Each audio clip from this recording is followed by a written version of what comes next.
See who decided to join me here. What we got? Trying to get to your questions as much as you guys can. Yeah, people take shots at me all the time, dog. Like, it doesn't bother me. Seems to me if the kids want to play, why not at least attempt to play? Well, I laid that one out. It's un-American what the B1G presidents and commissioners are doing.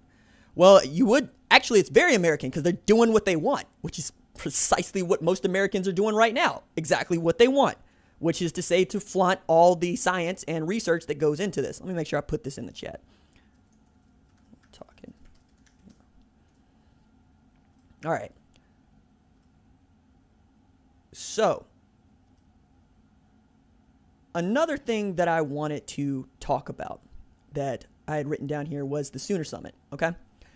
So, the Sooner Summit is the brainchild of 5-star and 2021 quarterback Caleb Williams, whose family is hunting for a house in Norman. They're going to uproot themselves and move from D.C. to Norman when he enrolls as a part of just trying to keep the family unit together and to make life as simple and easy for Caleb as they possibly can while he tries to turn his scholarship offer into a first-round draft selection in the NFL. But this August, he's trying to get other players to join him there. Some that are committed, some that are not committed. And that's a big deal. As I've reported on this show, he wants to see Emeka Egbuka, JT Tuimoloau, and now it looks like a Tristan Leigh, along with others, to come with him to just hang out in Norman and look around. Now, it's a dead period, so coaches cannot be involved, and we don't expect to have any visits of that kind. But I'd be shocked if there weren't any virtual visits that were, just happened to be going on at that time.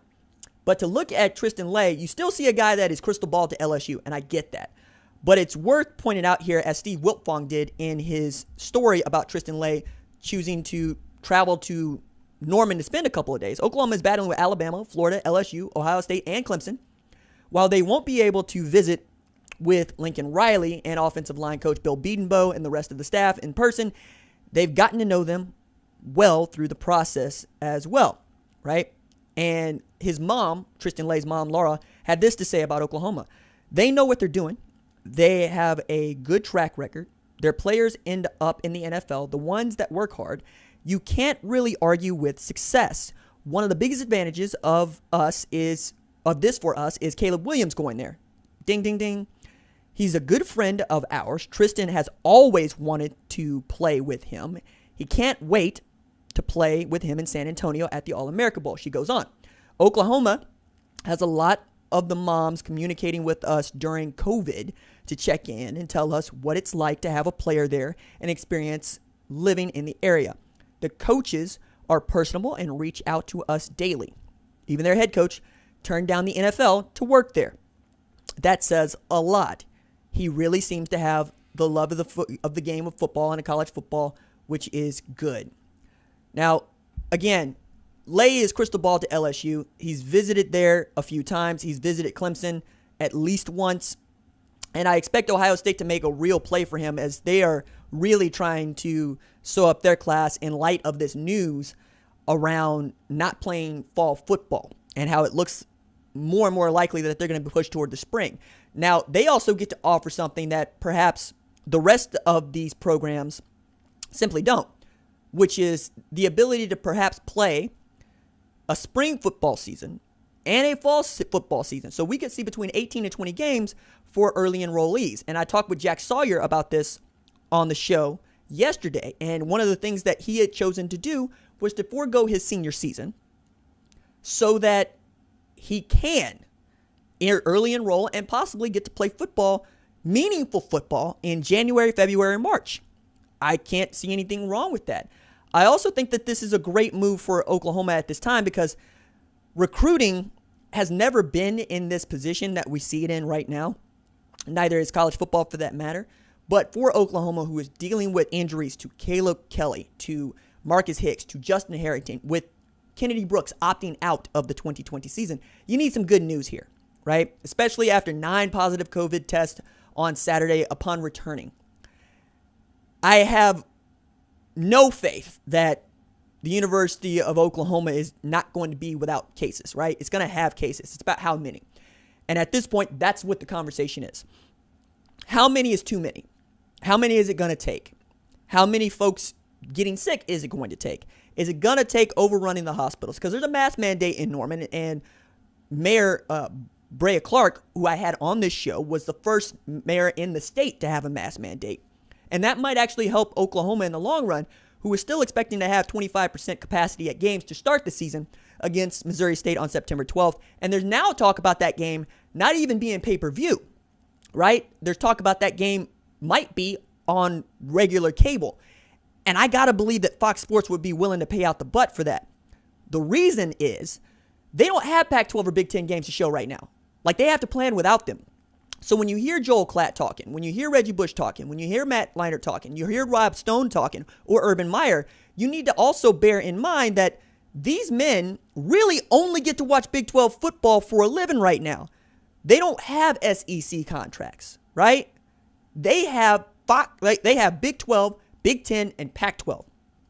And they need to have a football game to commentate about, right?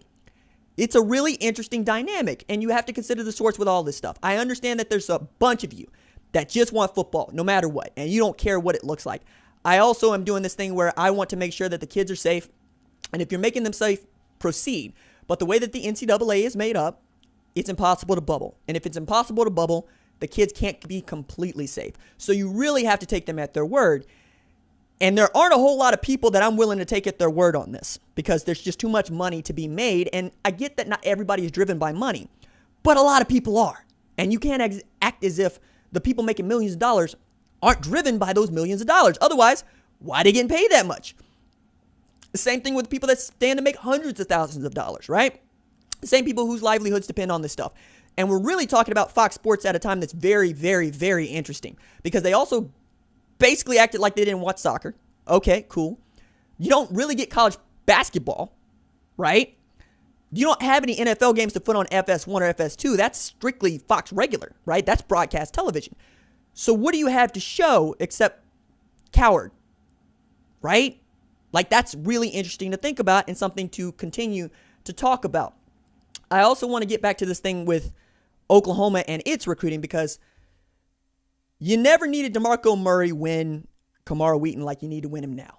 Because if you look at Oklahoma's depth chart right now, and this goes into the 2021 class, you see Ramondre Stevenson, who is out for 4 to 6 games, we think, with suspension. You see TJ Pledger, right, who hasn't really done much since signing with Oklahoma in 2018. You see Marcus Major, who hasn't had an opportunity to show anything because he had a shoulder injury last year that sidelined him. But he's been compared to Adrian Peterson by at least one person that people respect. And then you got Seth McGowan, who's a true freshman out of Poti and has the potential to be a Rodney Anderson, Samaje Perine type of player. And he's probably pound for pound the strongest player on the roster right now. But that's it, right? That's all you have. And it's not as if you can just flat out move dudes over. I know that there's some talk about Mikey Henderson or Brian Darby playing those positions. Mikey Henderson has played quarterback and is going to play fullback, H-back at Oklahoma. Brian Darby played a little bit of running back in high school, but that's not something you want to do because you already are depleted at your wide receiver positions. Jaden Hazelwood is out with injury. Theo Howard is out with injury. Trajan Bridges is serving a suspension. It's not the best time for Oklahoma, so you really need this Sooner Summit to work. You need it to be good. You need it to be worthwhile. You need it to be everybody's favorite thing. And I think that there's ways for that to happen. I also think that you really need to work Caleb Williams to get this done and to get these guys in the boat. Because if he can secure guys like Emeka Egbuka, JT Tuimoloau, and Tristan Leigh, that saves your season. No matter what goes on in 2020, which I think some people are prepared to say is a wash, and I think everybody will say it's a wash, except the one that wins the national championship game, if we get to a national championship game.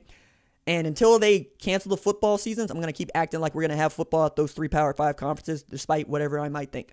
All right? I think all that stuff is wild interesting. All right. Let's check the chat. I love what SWAC did this morning coming out with the spring schedule. It's tough for football fans to let this fall season go, but you got to get out in front of this before disaster that the SEC, I get that. So Nathaniel saying, go ahead and do the spring thing because if it goes bad, it's going to go real bad for the remaining Power 5 leagues because we have more conferences that have canceled football than are going to play football at this point. Let's see. Got any more interesting? Hey, there we go. Jesse Davin jumping in. Even though this Big Ten buzzkill would likely be a bad look for potential recruits, I am really pleased with the unification and leadership the Buckeye squad helps the look for the potential Buckeyes. Yes, I would agree with that. I was also trying to get at that with Jack Sawyer yesterday in the interview that I performed with him on the show. Buckeyes have been of one mind on all of this. Everybody has been team football. I actually haven't even heard of an Ohio State fan or Ohio State player opting out. Like, that's remarkable in this climate because everybody I expect is going to have somebody who opts out of playing football. Ohio State football players have been from the top on down, from Ryan Day on down. The only person that has not actually come out and said he wants to opt out is Gene Smith, who's basically saying what the Big Ten is saying. We chose that we're going to postpone the season. And he hasn't come out and said, I want to play football. That's it. Literally everybody else has said we're playing football. From Borland, to Justin Fields, to Jonathan Cooper, whom I feel terrible for because that man redshirted last year so that he could play this year and give everything he's got. Same thing with guys like Sean Wade, who returned rather than go into the NFL draft. And a number of other players, right? I'm really interested to see how Baron Browning plays. I want to see him play in the worst way. That's one of the freaks in college football this year. And the same thing with the wide receiving core. Jackson Smith and Jigba is going to be that dude. The same thing with what you know about Garrett Wilson, but Julian Fleming is also going to be that dude. Mookie Cooper's going to be that dude. You have lots of guys that everybody wanted to see. And I believe that this is the best Ohio State football team anybody's seen since 2014, since they won a national championship. And I think that that's also the suck. Let me see if we got any more before I move on to the next topic. RJ, we got good wide receivers on campus already. I mean, talented at Oklahoma. Marvin Mims is talented. He's unproven. Drake Stoops is still a walk-on, dog. Like, I don't do the thing where I piss on your head and tell you it's raining. I don't do that, all right? I'm not Mr. Johnny Pump Sunshine, okay? Sammy don't do sunshine. RG does realism. RG's realistic about this stuff. Because I don't think it does anybody any good to be Pollyanna. You know? Hola Kyle, coming in on, congrats on 50K. Huge accomplishment, well-deserved. Hola Kyle is awesome. He used to have the only really cool OU, like, highlight channel. Like, he would tape the games and then cut them up almost immediately after the fact. And he was an early adopter of what I was doing here. So I appreciate that, Kyle. I hope everything's okay with you. Let's see. What else we got? Diego D says it's some heartbreaking-ish. Lack of transparency has made it even worse. Yes, that has been a criticism that I've also had of the Big Ten. Show us your work. I think you can ask anybody to do that. Show us the doctors that gave you this recommendation.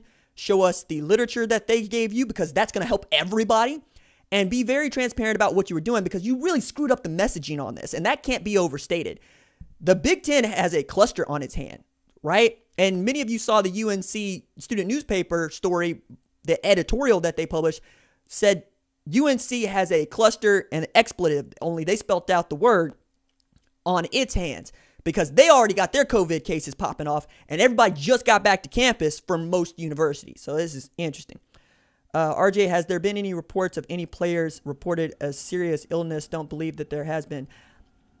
I say no, but it's not a matter of if, but when that we're playing with. And if you actually have that kid that gets sick, you're going to feel real terrible and you're going to be in a bad way. And that's what you want to overlook, right? That's the thing. That's what people want to overlook. And I'm not going to let you. I'm not going to let you act like that's not a big deal.